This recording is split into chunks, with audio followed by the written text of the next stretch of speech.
La nuit dure longtemps, mais le jour finit par arriver, dit un proverbe africain. Oui, le jour finit par arriver, le jour de l'espoir, le jour du renouveau, le jour de la délivrance. En attendant, un nouveau jour nous est donné qui ouvre le compteur d'une nouvelle semaine et aussi cette nouvelle audience du tribunal de l'actualité sur Watt FM et True TV. Situation nationale et conclusion du 62e sommet ordinaire des chefs d'État et de gouvernement de la communauté économique des États de l'Afrique de l'Ouest, CEDEAO, sont au rôle de cette audience du tribunal de l'actualité qui réunit le collège des juges au grand complet. Bonjour, juge Bernard Bougman. Bonjour, président Tomangui. Bonjour, juge Vaha. Bonjour, juge Ouedraogo. Bonjour, madame, monsieur. Bonjour, juge Bougman. Bonjour. Bonjour, juge Ouedraogo. Bonjour, juge Tomangui. Président Tomangui. Bonjour, éditeurs et téléspectateurs. Président, bonjour. Juge Vaha, bonjour. Bonjour. Juge Bougman, bonjour. Bonjour. Mesdames et messieurs, bonjour. Un clin d'œil pour que je me mette beaucoup plus dans la peau du président que dans celui du juge et j'y souscris très très bien. Bonjour à tous et bienvenue à cette nouvelle séance de décryptage des faits marquants d'ici et d'ailleurs. Acte 1 de cette audience, les avant-propos des juges que je convoque à présent.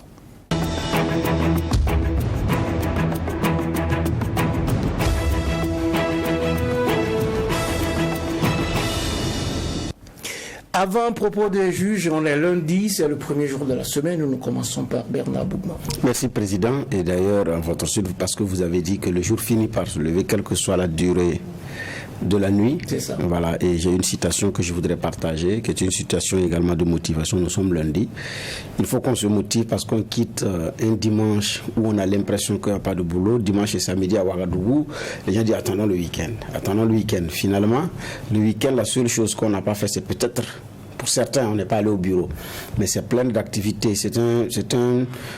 C'est plein d'activités sociales, mariages, des événements heureux ou pas, des visites d'amis, et parfois même un saut au village. Donc, c'est deux jours concentrés d'activités intenses. Et lundi, on sort un peu lourd, et puis bon, voilà. Donc, mais je cite, tant que vous êtes vivant, tout peut changer pour le meilleur ici et maintenant. Alors faites ce que vous avez à faire, faites-le de votre mieux et pour le reste, faites confiance. Plus vous cultiverez la confiance, plus vous aurez d'énergie. Plus vous aurez d'énergie et plus les opportunités et les bonnes personnes viendront à vous. Aujourd'hui, tout est possible. C'est une citation de Nicole Bordello. Donc, c'est pour souhaiter un très bon lundi à tout le monde, pour souhaiter une très bonne semaine à tout le monde. C'est vrai que nous sommes dans le mois de décembre. Début décembre, c'est le dernier mois de l'année 2022.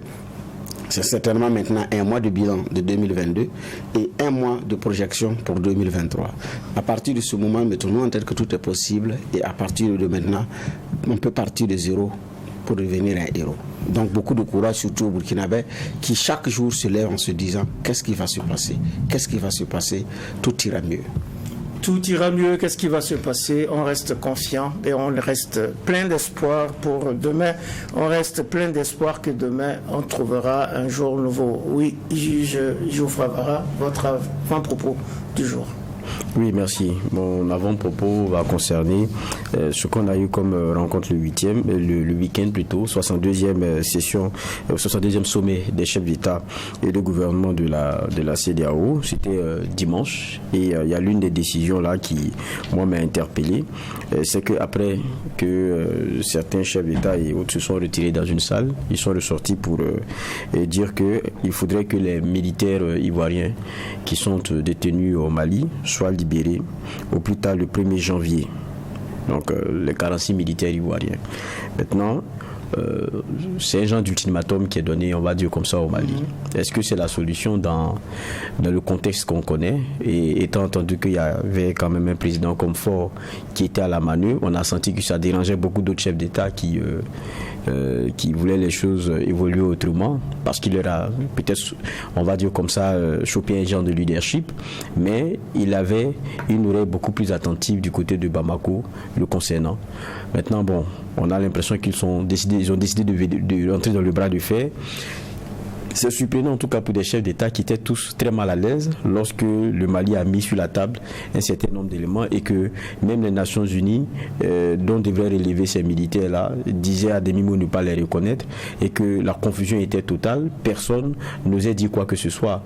Et le temps aidant aujourd'hui, on veut bander les muscles sur une question que le Mali, en tout cas, considère comme étant éminemment celle de sa justice. Mais avec évidemment toujours l'option qu'un juste milieu politique soit trouvé. Je crois que ce ne servirait pas, en tout cas les intérêts de la sous-région, qu'on aille à une confrontation sur cette question-là. C'est vrai aussi que la Côte d'Ivoire, quoi qu'on dise, a été très patiente sur le sujet, mais avait-elle le choix lorsque les soldats qui y sont arrivés sont venus sous un couvert qui n'a pas été confirmé par ce qu'ils ont évoqué au départ. Donc il y a une réalité du départ qui peut en tout cas laisser comprendre quelles ont été les précautions que les Maliens ont eu à prendre. Maintenant, il y a une Côte d'Ivoire et un Mali dont on connaît l'histoire et les réalités.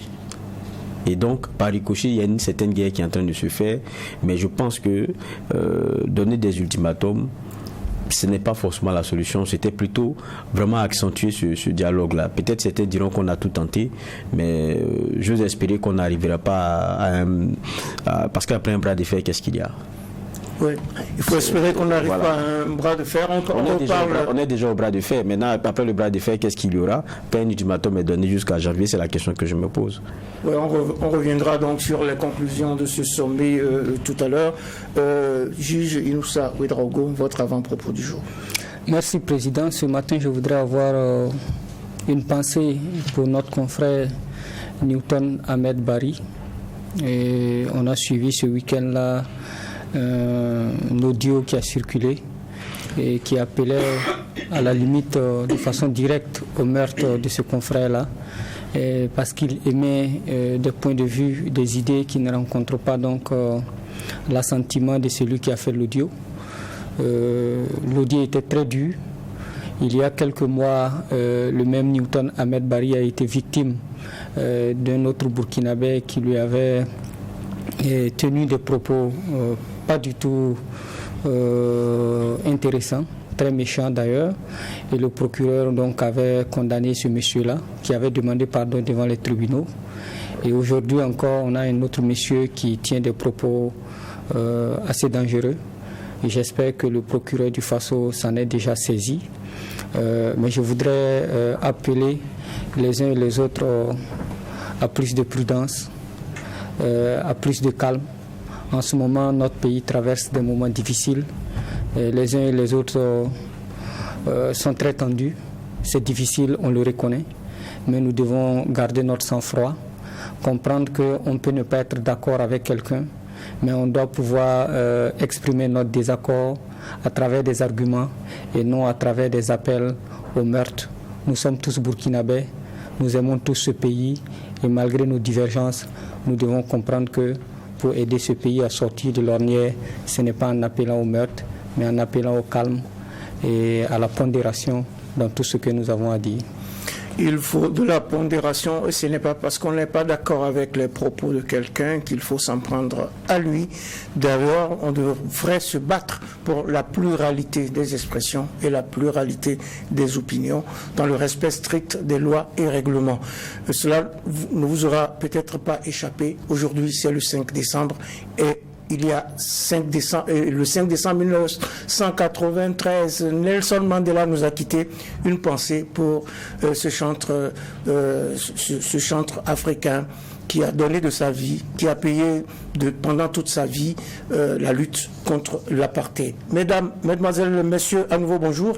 Bienvenue à la première audience du tribunal de l'actualité pour le compte de cette 49e semaine de l'année 2022 sur la télévision interactive Truy TV en simultané avec Radio Watt FM que vous écoutez sur 100.7 en modulation de fréquence.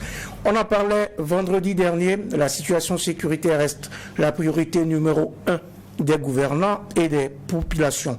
Et c'est pourquoi, lorsqu'on évoque la possibilité d'une nouvelle tentative de coup d'État, les inquiétudes s'intensifient. Mais le gouvernement, à travers son porte-parole, a mis les mots sur les faits, les qualifiant de velléité de déstabilisation, dixit, selon lui, le président de la transition, Ibrahim Traoré. On a exprimé notre inquiétude donc sur ce plateau vendredi dernier. Cette nouvelle qualification vous rassure-t-elle, Bernard Bougman?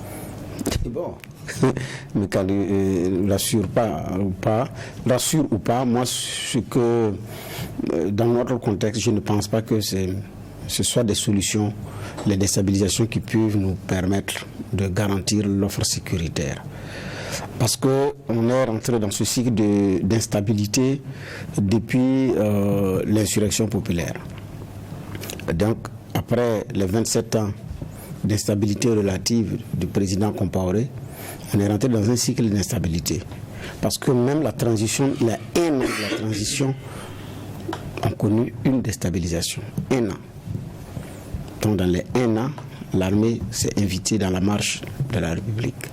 Donc on était obligé de reporter les élections et de descendre encore pour défendre,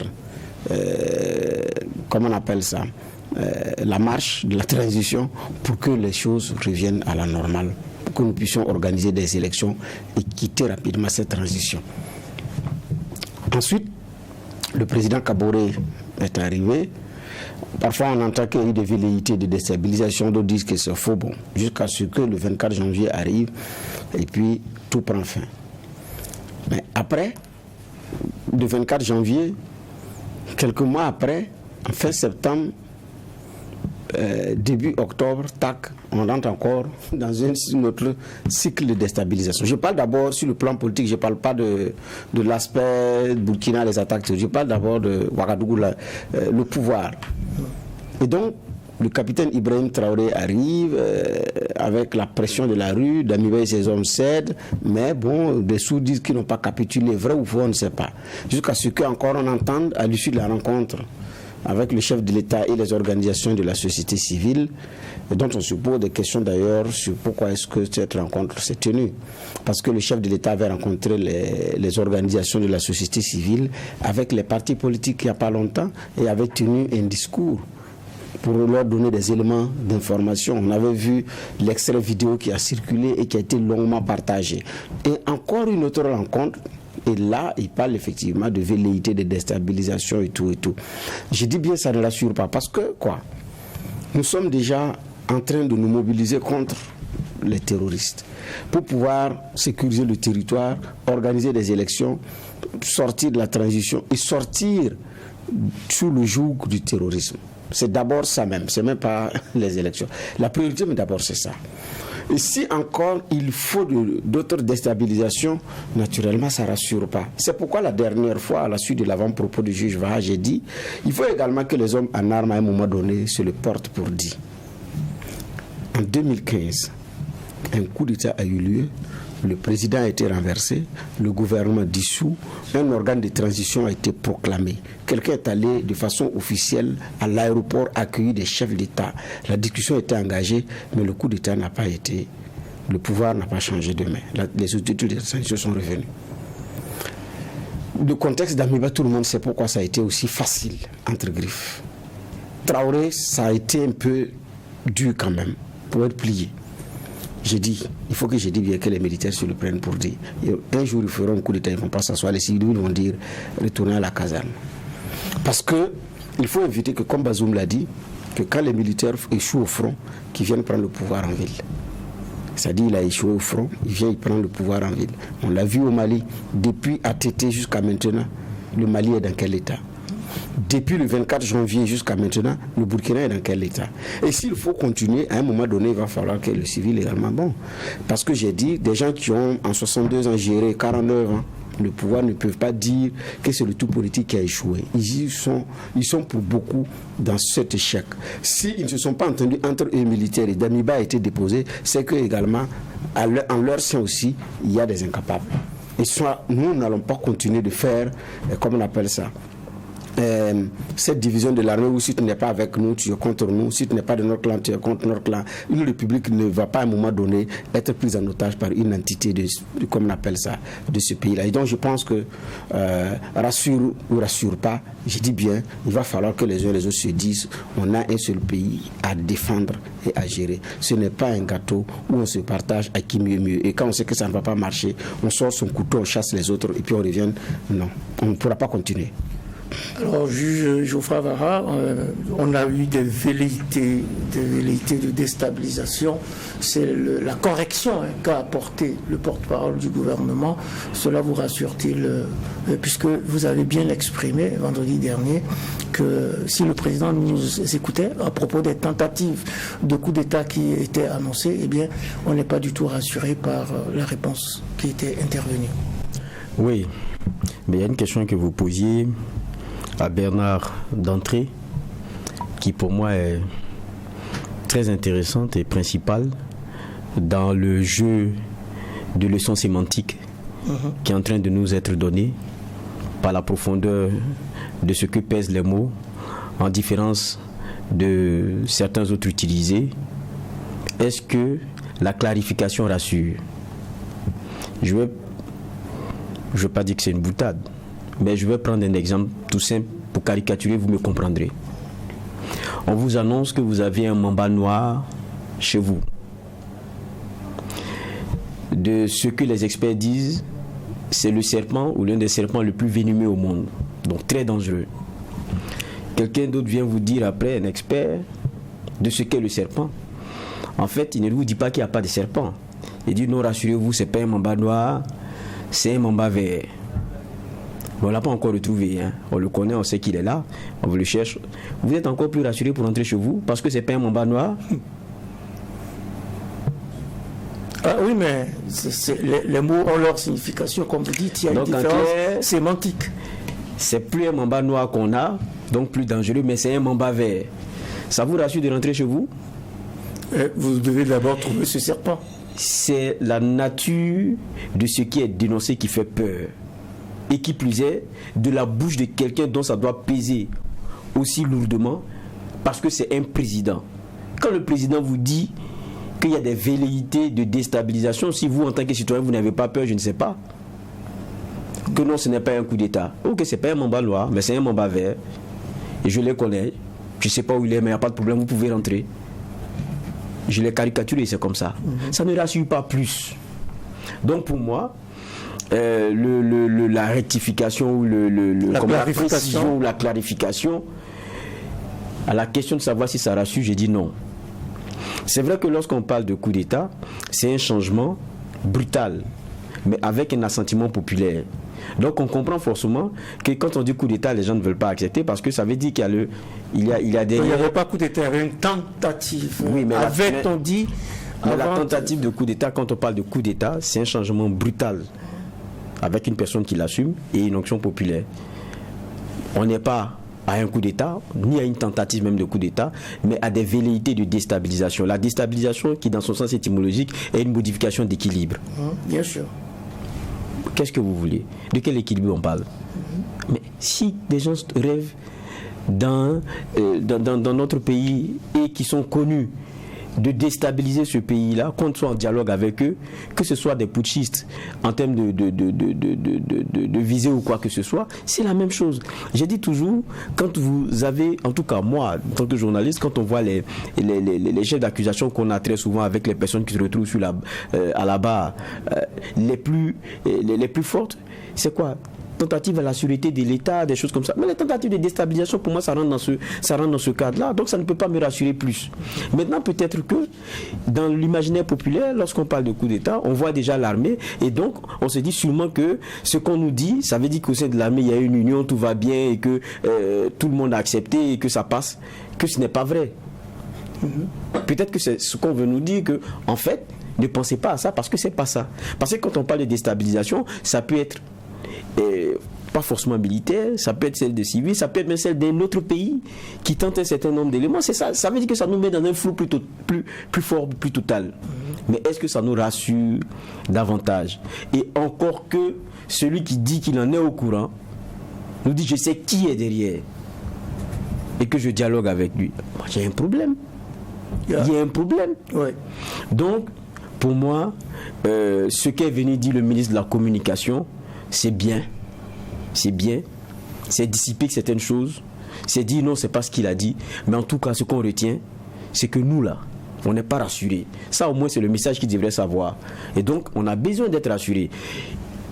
Qu'on connaisse des gens qui soient dans une dynamique pareille et qu'on soit en dialogue avec eux, ça pose un certain nombre de problèmes. On dit que ce n'est pas une affaire de purge ou de chasse aux sorcières. Comment on appelle quelqu'un qui se réveille le matin et qui veut déstabiliser son pays?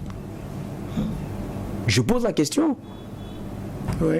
Alors donc peut-être que la communication là doit être encore plus difficile que ça, qu'on nous dise des choses comme elles sont. Ou bien qu'on ne nous dise rien parce qu'on n'a pas assez d'éléments.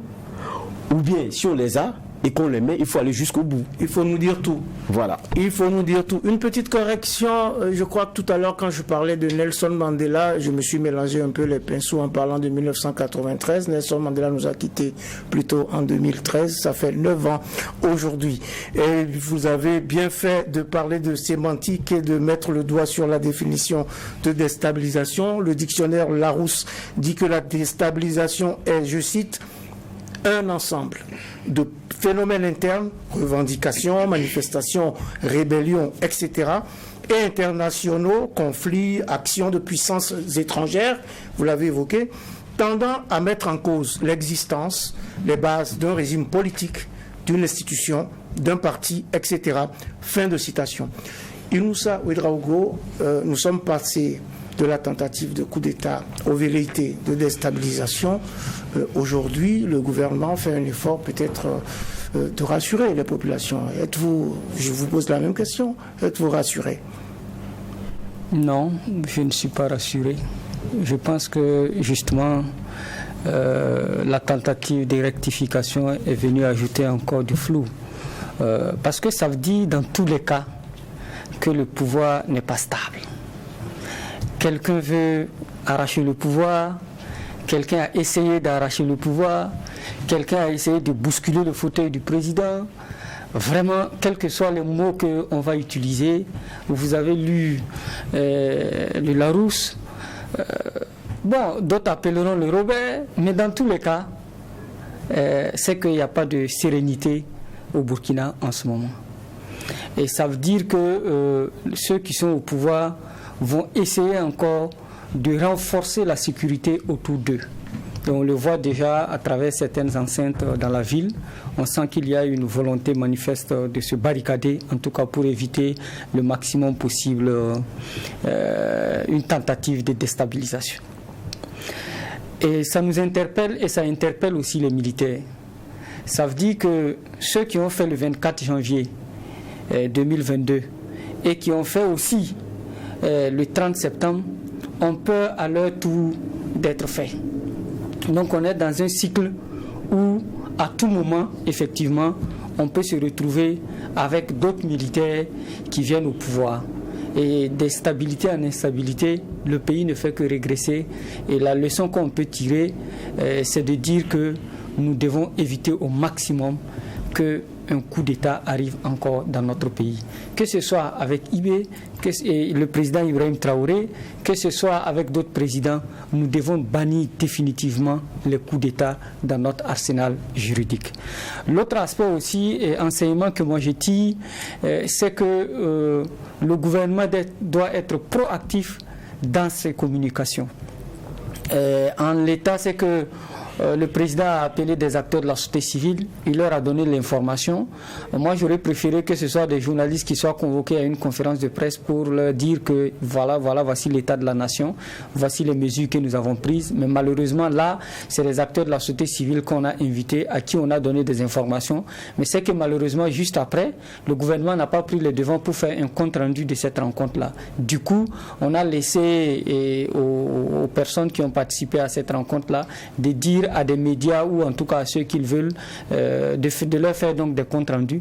Et malheureusement, les mots ont été mal utilisés et ça a donné beaucoup de conséquences. Mais pour moi, il faut tirer les leçons et éviter justement que chaque fois ce soit les autres qui informent et ensuite le gouvernement derrière pour essayer de rectifier. Il y a plusieurs rectifications qui ont été faites et je pense que le gouvernement doit tirer les leçons qui s'imposent et faire en sorte que plus jamais il ne soit là à courir encore toutes les fois pour rectifier des informations. On a mieux à faire. Le président Ibrahim Traoré a dit que tout est urgent. Il faut aller vite, et donc il faut nous permettre d'avancer que de nous ramener régulièrement dans des histoires de rectification de communiqués ou d'informations. Tout est urgent, il faut aller vite et il faut arrêter avec les rectifications de l'information, surtout que l'information est capitale et primordiale en ce moment si sensible. D'ailleurs, l'évolution de cette actualité au cours du week-end a entraîné la suspension jusqu'à nouvel ordre des programmes de Radio France Internationale au Burkina, coupable aussi d'avoir relayé, selon ce qu'on a appris, le contenu d'une vidéo jugée propagandiste pour le terrorisme. Selon vous, c'est une décision justifiée? Ça, c'est une colle. J'ai lu les raisons qui ont été avancées d'ailleurs pour arriver à cette conclusion. Ce n'est pas le seul grief retenu contre cette station de radio. Il y a d'autres griefs qui ont été effectivement soulevés. Mais bon, j'ai l'impression que c'est quand vous guettez, vous attendez comme on appelle ça, vous attendez quelqu'un au tournant, et puis bon, la personne ne tourne pas, vous débrouillez pour vous rapprocher, puis dit bon voilà, je t'ai eu quoi. J'ai l'impression qu'il y avait peut-être des choses, on cherchait la moindre faille, la moindre occasion pour pouvoir effectivement casser du RFI entre griffes. Ce n'est pas la première fois d'ailleurs que des informations diffusées par cette chaîne soulèvent de la controverse sur notre sol. Oui, ce n'est pas la première fois. Souvenons-nous que lors de l'attaque du 2 mars, contre l'attaque de l'état-major, les chiffres qui avaient été donnés dans le bilan étaient faux. C'était des chiffres qui ont été faux. Les gens ont demandé la rectification. La station n'a pas rectifié. Si c'était un média local qui l'avait fait, très rapidement, il en avait fait les frais. On en avait longuement discuté de son temps. Jusqu'à ce que l'attaque après cela est arrivée, on sait également ce qui est arrivé en temps à Omega pour avoir diffusé des informations jugées fausses. Et en son temps, certains médias aussi l'avaient fait. Donc ici, j'ai l'impression que il y a quelqu'un qui guettait et qui dit bon, on tient un bout, il faut y aller. Voilà. Donc c'est cette impression que j'ai. Il y a eu des moments où on devait bander plus les muscles, plus que ça. On ne l'a pas fait. En son temps, le ministre porte-parole du gouvernement, Rémi Denguinou, sur plusieurs griefs qui avaient été reprochés à certains médias internationaux, disent qu'ils ont reçu les correspondants, ils ont tenu un discours de vérité, ils ont écrit à la station pour se plaindre quand le chroniqueur de Europe 1 s'en est pris violemment au président Kaboré dans un papier inimaginable. Ces mêmes propos avaient dit qu'ils ont écrit à la chaîne pour manifester leur désapprobation et puis ça s'arrêtait là. Mais ce pas-là, on ne l'avait pas franchi parce que je ne pense pas qu'il y ait eu un avertissement formel qui avait été déjà donné à cette chaîne de radio. Alors que bon, en général, les sanctions sont graduelles. C'est vrai qu'il y a des moments, en fonction du manquement, on tape sans attendre. Mais en même temps, ça satisfait une opinion, la rue. Est-ce que il n'y a pas un lien avec cette rue qui demande le départ de la France, qui demande la venue de la Russie et tout. Est-ce qu'on ne fait pas des choses pour contenter? C'est la question que moi, personnellement, je me pose après avoir lu le contenu du document. L'autre aspect, j'évoque le lien des faits. Même le premier sujet dont on a parlé, quelqu'un dit que c'est des velléités. Et rapidement, des gens descendent pour dire qu'ils dénoncent un coup d'État. Qui leur a donné l'information? Oui, c'est ça. On parle de velléités et on a des gens dans la rue qui disent que c'est un coup d'État. Mais c'est des velléités. Qui leur a dit que c'est des velléités suffisamment graves, mais qui n'ont pas atteint le niveau de volonté de déstabilisation et ils sortent. Qui demandent ceci et en même temps qui lient ces choses-là. Et paf, dans la foulée, voilà qu'une station de radio est aussi suspendue. Comparaison n'est pas raison. Les Maliens n'ont pas procédé comme ça. Si nous voulons faire c'est-à-dire, je ne sais pas si c'est la rue malienne qui influence Ouagadougou ou bien je ne sais pas. Mais il faut qu'on ait de bonnes raisons. On ne connaît pas, voilà, qu'on peut ne pas aimer et tout, mais il faut qu'on ait de bonnes raisons. S'il n'y a pas de bonnes raisons, voilà. Et là, jusqu'à présent, la question qu'on se pose, c'est quoi exactement? Ça ne tenait qu'à ça. Parce que les mêmes reproches sur les relais de velléité, là, ont été la déstabilisation. Les mêmes reproches ont été faits. Alors qu'il y a un média aussi qui l'a traité, il y a d'autres Burkinabés qui s'en ont fait l'écho. Mais c'est normal, puisque l'information n'avait pas été donnée aux médias, comme l'a dit Inoussa, mais donnée à des organisations de la société civile qui, au sortir de la salle également, se contredisent d'ailleurs. Donc finalement, on est dans ce flou-là quand cette affaire est arrivée, mais j'ai l'impression que c'est une décision qui vient pour contenter un camp, plutôt que de résoudre un véritable problème. Parce que de mon point de vue, les correspondants des médias internationaux sont à Ouaga. Il y a même des envoyés spéciaux qui sont toujours là. À cause de la situation, il y a beaucoup qui viennent et qui repartent de façon ponctuelle ou pas, qui ont des sujets divers. Je pense qu'il y a une rencontre que les uns et les autres auraient dû tenir pour se parler sur un discours de vérité et rappeler les conditions d'existence de leur présence au Burkina et tout, qui peut avoir valeur d'avertissement pour certains. J'ai dit bien pour certains, mais pas pour eux tous. Mais bon, on évite d'aller rapidement à cette situation. Mais en tout cas, j'ai l'impression que c'est pour satisfaire des gens qui semblent d'ailleurs très contents aussi. Juge Geoffroy Vara, est-ce votre opinion, vous aussi, est-ce que vous pensez que c'est pour satisfaire certaines personnes? Il y en a déjà qui s'inquiètent pour la liberté de presse et d'expression au Burkina. Il y a beaucoup d'éléments dans cette décision-là. Je pense que en avant-propos, il y avait Inoussa qui évoquait ce qu'il y a comme menace à l'endroit de Newton Ahmed Bari, qui a eu un avis très tranché là-dessus, qui a posé aussi les bonnes questions, même si les gens ne veulent pas l'entendre. Est-ce que c'est au ministre aujourd'hui de décider de cela? Est-ce que ce n'est pas parce que nous-mêmes avons regardé un CSC, Conseil supérieur de la communication, dans sa situation actuelle, qu'on n'est même plus au pied sur une question pareille et obligé à venir à un type de décision comme ça? Parce que même quand on va à une décision de ce type-là, il faut y mettre la manière. Ce n'est pas une question d'émotion, c'est d'abord une question de procédure et de manière. Et ça, il a posé de façon claire. Je ne vais pas revenir sur les différents points qu'il a posés. Mais au fond, certains diront, bon, on est indépendant, on choisit qui on veut ici, et on prend le cas par exemple de la France avec Sputnik et Russie Today, qui étaient accusés de propagande, de manipuler l'information et de ne pas dire la vérité sur ce qui se passait dans la crise russo-ukrainienne.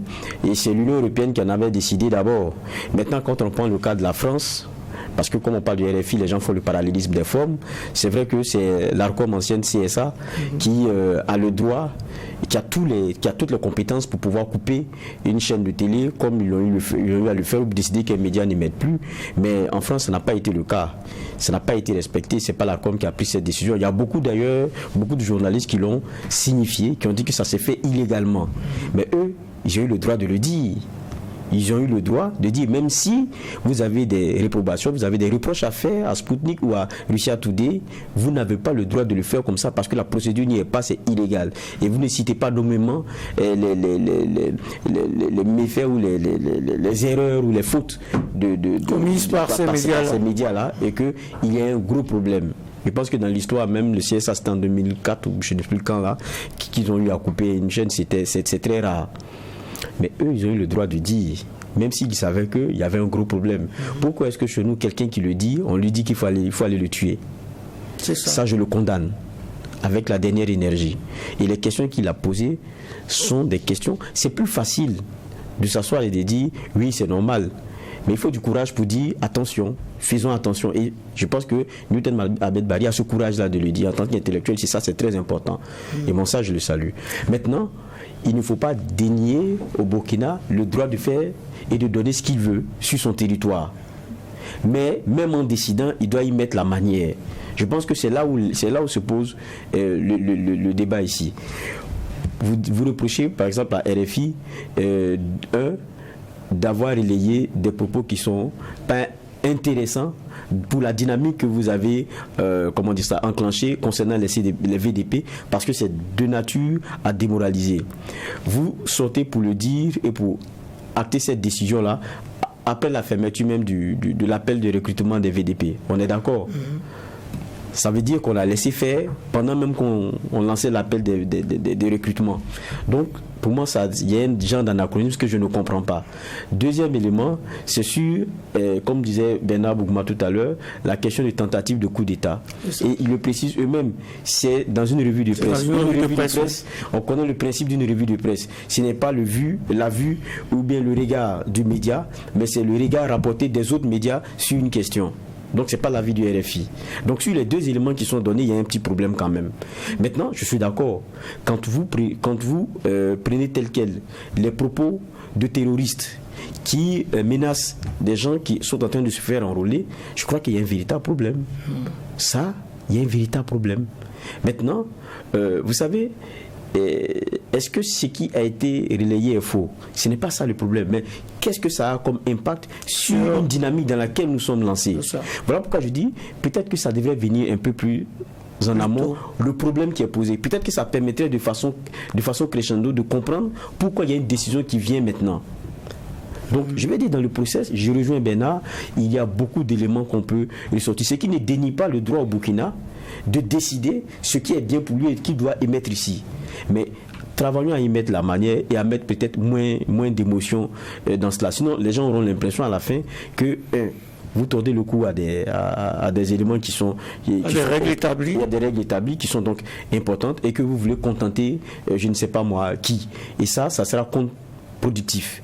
Maintenant, je pense aussi que à ces médias de faire attention. Parce que nous, on les dit comme ça, c'est facile. On a abordé la question du Tchad, ici. C'est ça. De quoi on a traité le président tchadien. Qu'est-ce qu'on a dit sur les manifestations qui ont eu lieu? Vous serez au Tchad quand vous direz que vous êtes un soutien à Succès Masra et à ses hommes. C'est pas sûr que vous continuerez de mettre le lendemain. Mais parce qu'on est ici. On a vu d'ailleurs ce qui s'est passé avec Joliba TV au Mali. C'est pour dire qu'avec la distance, il y a des libertés de ton qu'on a. Maintenant, c'est normal que le Burkina aussi, à un moment donné, décide de ce qui est bon pour lui et ce qui est mauvais pour lui et ce qu'il peut permettre et ce qu'il ne peut pas permettre. Mais même quand il doit l'affirmer, il doit y mettre la manière. Et là, je pense que dans la manière, on a péché, et c'est ce que Newton Ahmed Barry avait rappelé, je suis d'accord avec. La manière et le fond, on a péché. RFI suspendu. Est-ce qu'il y a une menace sur la liberté de la presse et d'expression au Burkina, selon vous? Les menaces sur la liberté de la presse et d'expression au Burkina n'a pas commencé malheureusement avec la suspension de RFI. Depuis plusieurs années, et ces derniers mois, notamment depuis l'avènement du MPSR, il y a donc des velléités de museler la presse. Ça, c'est connu. À travers des textes, à travers des comportements, à travers un certain nombre d'actes et d'attitudes, on sent que les médias, malgré les efforts qui sont faits aussi à leur niveau pour ne pas se laisser embrigader, il y a des velléités de museler la presse, de contrôler ce que les uns et les autres disent. Et donc, ce qui est arrivé à RFI rentre dans ce cadre global-là, à mon avis. C'est un sujet assez délicat, parce que nous sommes en guerre et les uns et les autres pensent que quand on est en guerre, chacun doit choisir son camp. Soit tu es avec l'ennemi, soit tu es avec l'autre camp. Et du coup, ça fait que les visions sont assez tranchées, les points de vue sont assez tranchés sur ces questions-là. Mais moi, je pense que la lutte contre le terrorisme n'est pas antinomique aux questions de liberté. La beauté du tapis aussi est liée à la diversité des couleurs. Et l'arc-en-ciel aussi doit sa beauté à la diversité de ses couleurs. La pluralité n'a jamais été une mauvaise chose. Donc nous devons être à mesure d'accepter les points de vue contraires, mais de les combattre avec d'autres arguments. Mais pour ce qui concerne spécifiquement cette question-là, comme le disent les juristes, la forme et le fond se tiennent. Et ici, dans la forme, notre gouvernement a péché. Parce qu'il n'appartient pas au ministère de la Communication ou au gouvernement de faire la régulation dans notre pays. Oui, on a dit que c'est le Conseil supérieur de la communication. Voilà, c'est là qu'il faut regarder. Il y a 2 semaines, sur ce plateau, même la semaine dernière uniquement, on parlait de la nécessité de remettre sur pied le Conseil supérieur de la communication. Lorsque les responsables de médias ont rencontré le président du FASO, ils sont encore revenus sur cette question-là, sur la nécessité de mettre sur pied le Conseil supérieur de la communication et de lui permettre de fonctionner. Et il se trouve que la question est au niveau maintenant du chef de l'État qui doit signer le décret. Ça fait plusieurs mois qu'on en parle et personne ne dit mot. On nous promet que ça serait fait, mais ce n'est pas fait. Et quand on bloque une institution aussi importante que le Conseil supérieur de la communication, surtout en contexte de crise, ça donne cela. Parce qu'il n'y avait aucun organe pour dire à RFI que ce qu'il fait n'est pas juste, n'est pas bon du point de vue des règles du journalisme ou du point de vue de la convention que notre pays a avec ce média-là. Et aujourd'hui, donc, le ministre est obligé de prendre une note, un communiqué pour suspendre ce média. Et donc, aujourd'hui, bien entendu, nous avons tous peur. Parce que quand le feu brûle chez ton voisin, évidemment, toi aussi tu commences à être prudent.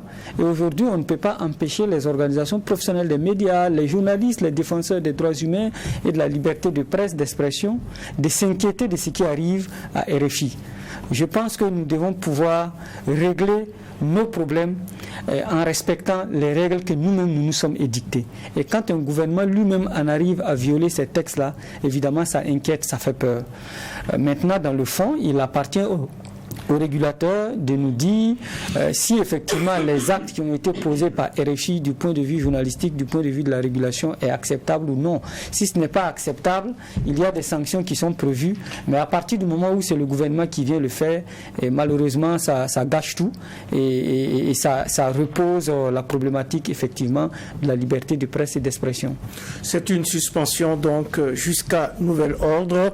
Espérons que les uns et les autres reprennent langue. De toute façon, RFI a indiqué, n'est-ce pas, faire tout son possible en vertu de la convention qu'elle a signée avec le CSC pour remettre en marche son antenne à Ouagadougou. Même si ça n'a pas été totalement coupé, puisque ça continuait de fonctionner. Pendant que le gouvernement a dit qu'ils ont suspendu, RFI continuait malheureusement ou heureusement, il ne sait pas. Oui, sur les plateformes numériques. Et ça, pas que sur les plateformes Bon, numériques. pas que, puisque, bon, en fait, ça c'est un autre débat. En tout cas, pour le moment, on parle encore de situation sécuritaire, puisque réunis à Abuja, la capitale fédérale nigériane, ce 4 décembre, les chefs d'État et de gouvernement de la communauté économique des États de l'Afrique de l'Ouest, CEDEAO, ont également parler de terrorisme qui sévit dans plusieurs pays de cet espace communautaire, au point de décider à nouveau de la création d'une force régionale d'intervention contre le terrorisme et les coups d'État. C'était déjà dans les tuyaux, cette décision. On peut dire que maintenant elle est actée, même si on n'a pas encore tous les éléments pour en dessiner les contours. Alors, comment est-ce que vous voyez cette décision ? Bon, c'est comme vous l'avez dit, c'était dans les tuyaux. Maintenant, c'est sorti. On attend les contours réels pour savoir de quoi est-ce que ça retourne. Mais c'est une CEDEAO qui apparemment joue au rattrapage à un moment donné de l'histoire ouest africaine. C'est une CEDEAO qui est beaucoup plus un club de chefs de l'État plutôt qu'une CEDEAO des peuples. Je le dis parce que dans ce même espace, dans le même espace CEDEAO, regardez, prenons l'aspect l'affaire des frontières fermées sous Covid. Il y en a qui ont refusé de fermer, il y en a qui ont ouvert, il y en a qui n'ont pas ouvert. Les populations ne comprennent pas pourquoi. C'est en haut, on sait pourquoi. Donc, à la base... Notre espace, d'ailleurs, la Côte d'Ivoire n'a toujours pas ouvert ses frontières. Oui. À la base, comment on appelle ça, les populations n'ont même pas de problème entre elles. C'est entre clubs. Qu'ils se tolèrent certains écarts qui conduisent à des coups d'État et ils viennent maintenant sanctionner le coup d'État. Maintenant, il veut créer une force pour éviter, contre le coup d'État, contre le terrorisme. Peut-être qu'il n'est jamais trop tard pour bien faire. Mais s'il y a une force qui est créée contre le coup d'État, il faut qu'une force soit créée pour dire à des gens qui veulent modifier, briguer un troisième mandat, de ne pas le faire. Ambalo l'a dit, les révisions constitutionnelles, les rallonges constitutionnelles sont également des coups d'État. Bien sûr. Donc, ça dit que si on est dans le processus de fonctionnement normal, comme le cas du Burkina, où il n'y a pas de velléité de prolongation et puis un coup d'État, c'est vrai qu'on parle de contexte sécuritaire, oui. En Guinée, le coup d'État a eu lieu parce que Alpha Condé a modifié la constitution. Si on finissait ses 2 mandats, il était parti. La preuve, c'est dans son... voilà. Il n'en avait pas besoin. En Côte d'Ivoire, on n'aurait pas eu 25 morts si Alassane n'avait pas forcé, n'avait pas fait ce forcing-là. Donc, la réalité, c'est ça. Donc, maintenant, cette force, il faut d'abord que la priorité de cette force-là soit accordée à la lutte contre le terrorisme, qui a été l'élément déclencheur du coup d'État au niveau du Mali, l'élément déclencheur du coup d'État au niveau du Burkina. Ça, c'est la question du terrorisme, où l'offre sécuritaire d'un pouvoir en place ne répondait plus aux réalités du moment. Conséquence, des militaires se disent, nous prenons l'affaire et nous gérons. Sauf que, à l'arrivée, en tout cas, les fruits n'ont pas été à la hauteur de la promesse des fleurs. Donc, que ce soit le Mali ou que ce soit le Burkina de Damiba, parce que le Burkina du capitaine Traoré, nous sommes en pleine observation. Il avait dit qu'il y a des choses qu'il pouvait faire en 3 mois. On attend également pour voir ce que ça va donner. Mais en attendant, est-ce que ça a été une vraie réponse aux préoccupations des populations?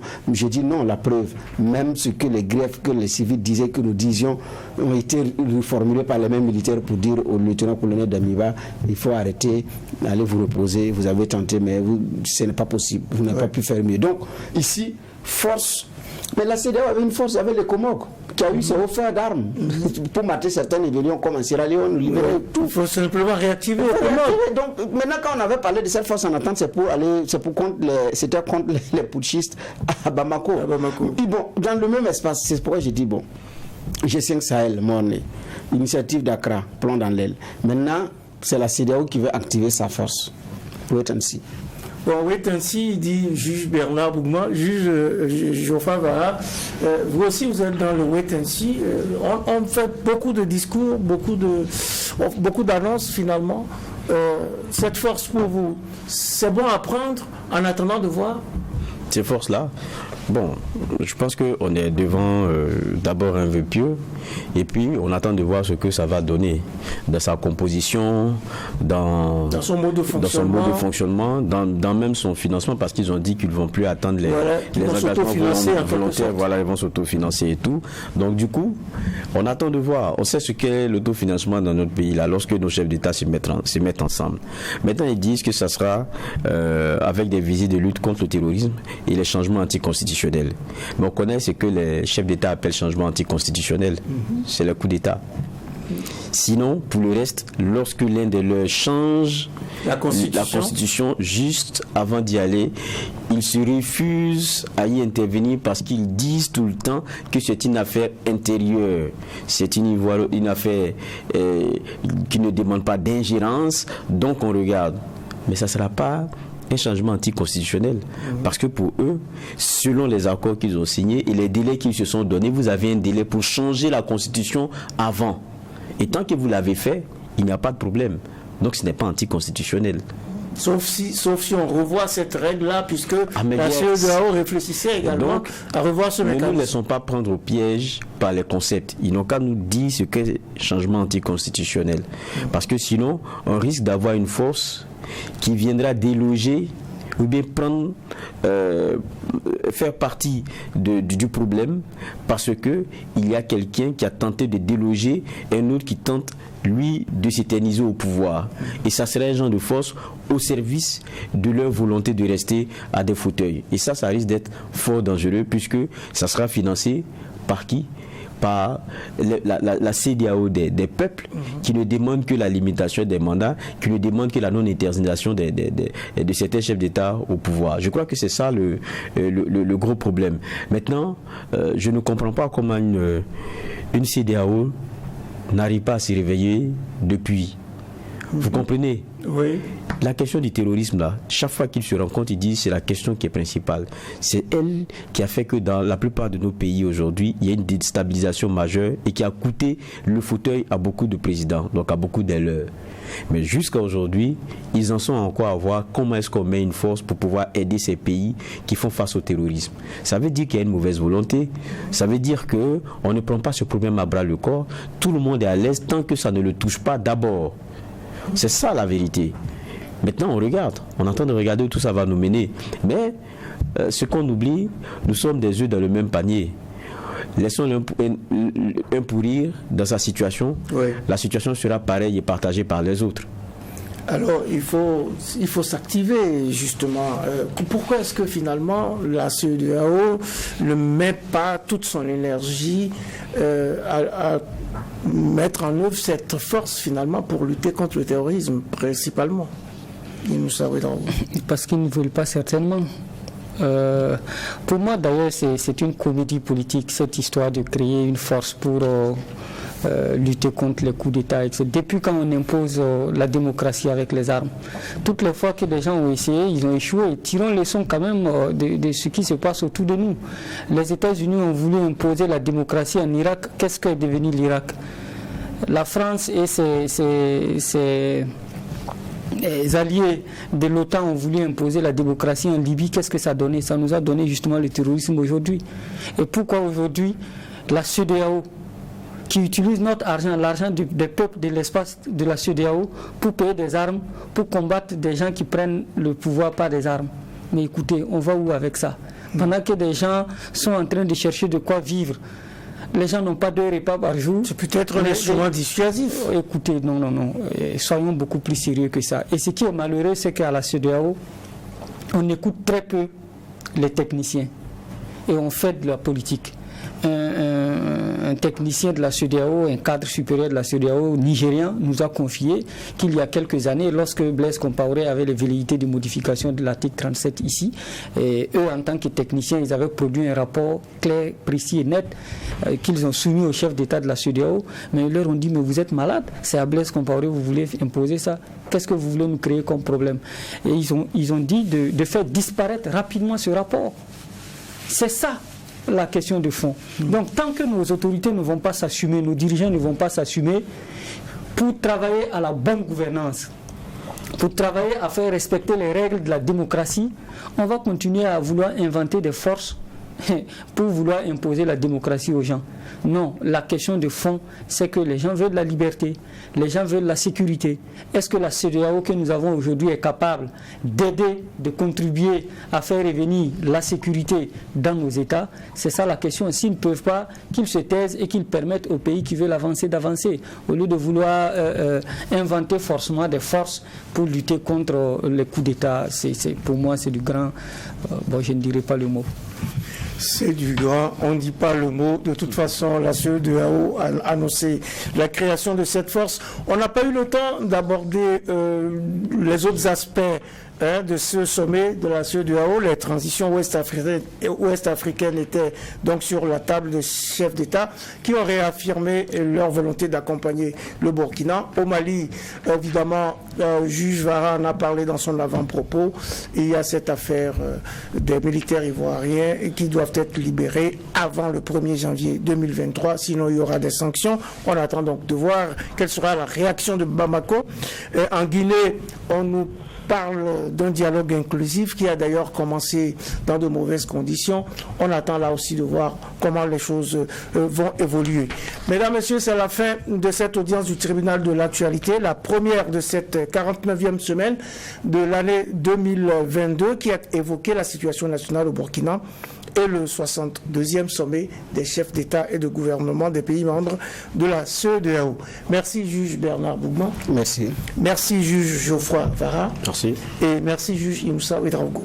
Merci aux équipes techniques de réalisation ainsi qu'à vous tous, auditeurs et auditrices de Watt FM, téléspectateurs et téléspectatrices de Tri TV, pour votre attention et pour votre fidélité. Le tribunal de l'actualité, c'est chaque matin et vous retrouverez ce prétoire demain, même heure, même chaîne, pour une nouvelle audience avec un maillet toujours aussi juste, incisif et sans complaisance.